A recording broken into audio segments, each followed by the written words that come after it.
Exercise 2.5 question number 16 volume of cuboid is given to you. आपको आयतन दिया हुआ है घनाभ का एक एक्सप्रेशन की फॉर्म में 3x स्क्वायर माइनस 12x, है ना। आपको क्या निकालना है, इसके डायमेंशन निकालने हैं, इसके माप निकालने हैं, डायमेंशंस। अब आपको पता है वॉल्यूम क्या होता है, आयतन क्या होता है। जब आप थ्री डायमेंशंस को इंटू करते हो तब आपका वॉल्यूम बनता है। लेंथ, ठीक है, एक लेंथ, एक ब्रेथ और एक हाइट। ये वॉल्यूम किसका होता है, 3D का होता है हमेशा। 3 आपके डायमेंशन वाली चीज़ के क्या निकलता है वॉल्यूम। जैसे अभी ये आपके एक रजिस्टर है मेरे पास। रजिस्टर में आपकी क्या होगी, लेंथ भी होगी, लंबाई भी होगी, चौड़ाई भी होगी और ऊंचाई भी होगी कुछ, ठीक है। तो वो 3D, जो भी 3D ऑब्जेक्ट होते हैं ना, हम लाइव देखते हैं, जो हमारे आसपास जितने भी ऑब्जेक्ट हैं वो अधिकतर 3D हैं, ठीक है। तो 3D ऑब्जेक्ट में आपके 3 डायमेंशन होते हैं, लेंथ, ब्रेथ, हाइट। तो वॉल्यूम ऑफ क्यूबॉइड की बात करें, क्यूबॉइड क्या होता है, जिसके सारे फेसेस, जिसके सारे फलक कैसे हैं हमारे रेक्टेंगुलर शेप के, आयताकार, ठीक है। तो जो आपके क्यूबॉइड है उसके अंदर लेंथ होगी, ब्रेथ होगी, हाइट होगी। उसका वॉल्यूम कैसे निकलता है, length into breadth into height. Volume का फॉर्मूला होता है क्यूबॉइड का L into B into H. Length लंबाई, चौड़ाई, ऊंचाई, height. H is height, B और L तो हमने भी एरिया में पढ़ा था, ये लेंथ कहलाती है और ये क्या कहलाती है, ब्रेथ कहलाती है, ठीक है। This is called length, this is called breadth. तो L और B और H आपको निकालना है, आपको वॉल्यूम की एक्सप्रेशन दी। आपको क्या करना है, इसका फैक्टराइजेशन करना है। आप इसको फैक्टराइज करोगे तब आपको क्या मिलेगा, क्या मिलेगा आपको, लेंथ और ब्रेथ और हाइट मिलेगी। तो आइए फैक्टराइज करते हैं इसको। अब आपके 2 टर्म्स ही दिए हैं ओनली, 3x स्क्वायर, गुणनखंड कर रहे हैं हम, इसका फैक्टराइजेशन कर रहे हैं। अब देखिए यहाँ तो कोई स्प्लिटिंग द मिडिल टर्म और ये लगाने की ज़रूरत नहीं है। आप देख रहे हैं डायरेक्ट 2 का ग्रुप है, 2 के ग्रुप में से तो कॉमन लेके ही फैक्टराइजेशन किया जाता है, कुछ उपनिष्ठ निकाल के ही बाहर। अब देखिए कॉमन लेने का तरीका 3 है ना, नंबर इसका फैक्टर क्या होगा 3 इंटू 1। एक्स स्क्वायर का क्या होगा, x इंटू एक्स।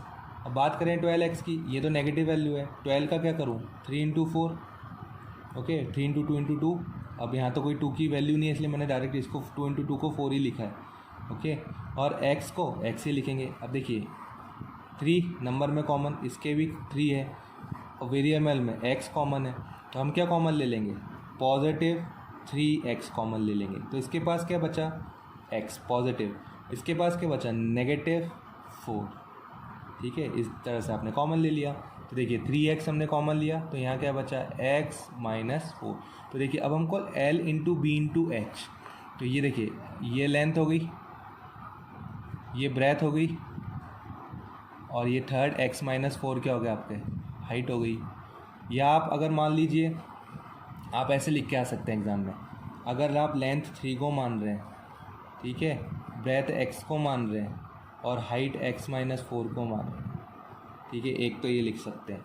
या आप बोल रहे हो कि मैं ब्रेथ किसको मानूंगा, मैं ब्रेथ 3 को बोल देता हूँ, ओके, लेंथ x को बोल देता हूँ और x माइनस 4 को हाइट। या आप ऐसे बोल सकते हो कि आप x माइनस 4 को क्या बोल रहे हो, क्या बोल रहे हैं आप, इसको लेंथ बोल रहे हैं, है ना। और इसको क्या मान रहे हैं, इसको कुछ भी मान लीजिए, x मान लीजिए, x माइनस 4 बोल दीजिए या इसको x बोल दीजिए। बहुत सारे आप पेयर कॉम्बिनेशन बना सकते हैं, है ना, इन तीनों में से। तो डायरेक्ट ही बोल दीजिए सीधा ही, length into breadth into height. जो भी कॉम्बिनेशन आपको बनाना बना सकते हैं एग्जाम में, ठीक है, बट डिफरेंट होना चाहिए लेंथ, ब्रेथ, हाइट। इस तरह से आपने इसको क्वेश्चन को सॉल्व कर दिया। नेक्स्ट क्वेश्चन है, अब आपको वॉल्यूम दिया हुआ है, इसका सेकंड पार्ट है 12ky square plus 8ky minus 20k। ये आपको दिया हुआ आयतन दिया हुआ है। अब आपको निकालना क्या है, इसके डायमेंशन, लेंथ, ब्रेथ और हाइट की निकालनी है, आपको फाइंड करनी है।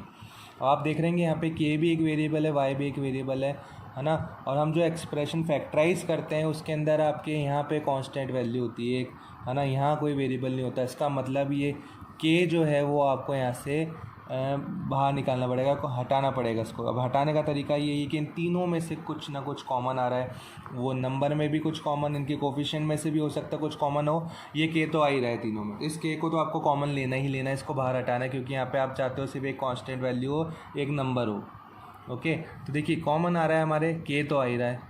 उसके अलावा ये तीनों आप देख रहे हैं जो नंबर है ये 4 के मल्टीपल्स हैं, ठीक है। ये भी 4 की टेबल में, भी 4 की टेबल में, भी 4 की टेबल। तो 12 का जो फैक्टर होगा वो होगा 4 इंटू 3 8 का फैक्टर है 4 इंटू 2, 20 का है 4 इंटू 5। तो देखिए तीनों में कॉमन क्या है, 4 जो आपके है वो कॉमन है, तो हमने 4 के कॉमन लिया है। तो देखिए 12 में से आपने जो 12 जो था ये आपके मैं फैक्टर लिख रहा हूँ यहाँ पे 12 के वाई स्क्वायर के, 12 4 इंटू 3 के वाई इंटू वाई, 8 के वाई के लिख रहे हैं हम 4 इंटू 2 के इंटू वाई, और 20 के लिख रहे हैं हम माइनस का था ये, इसलिए माइनस साइन भी लगा देता हूँ 4 इंटू 5 और ये के। अब मैंने क्या क्या कॉमन ले लिया, 4 कॉमन ले लिया, मैंने के भी कॉमन ले लिया। तो अब देखिए क्या क्या किस किस के पास क्या बचा, 3y इंटू वाई, तो यहाँ क्या बचा 3y स्क्वायर बचा, यहाँ क्या बचा 2 इंटू वाई, प्लस की वैल्यू कॉमन लिए। यहाँ देखिए यहाँ इसके पास माइनस साइन बचा और क्या बचा 5 बचा, ठीक है। अब now what we have to do, आप देख रहे होंगे यहाँ पे आपके क्या आ गई, एक एक्सप्रेशन आ गई, एक पॉलीनोमियल आ गया। पॉलीनोमियल को फैक्टराइज करना पड़ेगा तब जाके आपके पास क्या आएगा, क्योंकि अभी पावर 2 है, अभी फर्दर फैक्टराइज हो सकता है ना। तो इसको फैक्टर, और ये 3 टर्म्स वाला है, ठीक है। तो इसको फैक्टराइज करने का तरीका हमारे पास स्प्लिटिंग द मिडिल टर्म या ट्रायल मेथड होता है, ठीक है। तो हम क्या कर रहे हैं, splitting the middle term use में लेते हुए इसका फैक्टराइजेशन करने।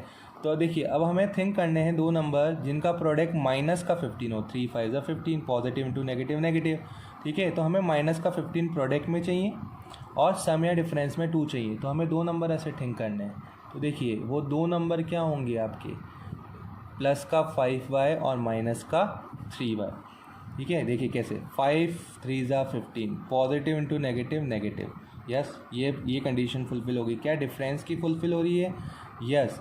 हम पॉजिटिव 5 में से माइनस का 3 हटाएंगे तो पॉजिटिव 2 बचेगा, ये बिल्कुल फुलफ़िल हो रही है। इसके लिए आपको देखो स्प्लिटिंग द मिडिल टर्म के लिए आपको टेबल्स अच्छी आना चाहिए और आपकी प्रैक्टिस होना चाहिए, ठीक है। तो ये आपने फैक्टराइजेशन कर दिया। अब आप देखिए आपने इस ब्रैकेट में ग्रुप बनाए इन दोनों के और इन दोनों के, ठीक है। अब इन दोनों के ग्रुप में से बात कर लेते हैं क्या क्या कॉमन आ रहा है, 3y इंटू वाई, ओके। इसको लिखा हमने 5 इंटू वाई। यहाँ देखिए only variable term y common आ रही है, तो इन दोनों के ग्रुप में से मैं बड़ा ब्रैकेट लगा देता हूँ यहाँ पे से, क्योंकि यहाँ पे फर्दर कॉमन लेंगे। y कॉमन ले लिया तो यहाँ क्या बचा 3y, ठीक है। तो अब स्मॉल ब्रैकेट 3y प्लस यहाँ क्या बचा बच्चों, प्लस का 5। अब इन दोनों के ग्रुप की बात करते हैं, माइनस 3 इंटू वाई, इसकी बात करते हैं माइनस का 5। यहाँ देखिए दोनों के पास नेगेटिव साइन है, ये तो कॉमन आ गई वैल्यू, और कुछ वैल्यू कॉमन नहीं है, तो ओनली क्या कॉमन है माइनस। अब वैल्यू क्या लिखेंगे, माइनस का 1 लिखेंगे, ठीक है।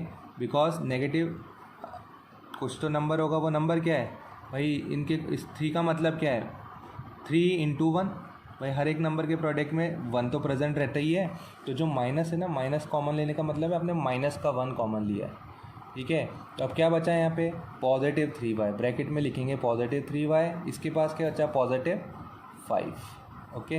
ब्रैकेट कर देते हैं क्लोज, और यहाँ पे जो आपका बड़ा वाला ब्रैकेट था वो भी क्लोज कर देते हैं, ओके। तो यहाँ बचा 4k, यहाँ फर्दर देखिए क्या कॉमन आ रहा है, 3y प्लस 5, 3y प्लस 5 आपने कॉमन ले लिया। तो देखिए 3y प्लस 5 और 3y प्लस 5 आउट हो गया, तो अब के पास इसके पास क्या बचा y, एंड इसके पास इस टर्म के पास क्या बचा y माइनस 1। ये बड़ा ब्रैकेट हटा देते हैं, इसकी कोई आपकी रिक्वायरमेंट नहीं है। तो अब आप 3 टर्म देख रहे हैं यहाँ पे, 1, चलो ब्रैकेट लगा ही देते हैं, 1, इस पे भी 1 टर्म, 2 टर्म, 3 टर्म। आप इसको लेंथ, इसको ब्रेथ कह दीजिए, इसको हाइट कह दीजिए, या आप कुछ और पेयर बनाना चाहते हैं तो आप बना सकते हैं। आप इसको कह दीजिए ब्रेथ, इसको हाइट कह दीजिए, इसको लेंथ कह दीजिए, बट मैं डायरेक्ट कह रहा हूँ लेंथ ब्रेथ हाइट, ठीक है। इस तरह से हमने वॉल्यूम के एक्सप्रेशन को फैक्टराइज करके हमारे सारे डायमेंशन निकाल लिए क्यूबॉइड के घनाभ के, लेंथ ब्रेथ और हाइट, लंबाई चौड़ाई और ऊंचाई। Thank you.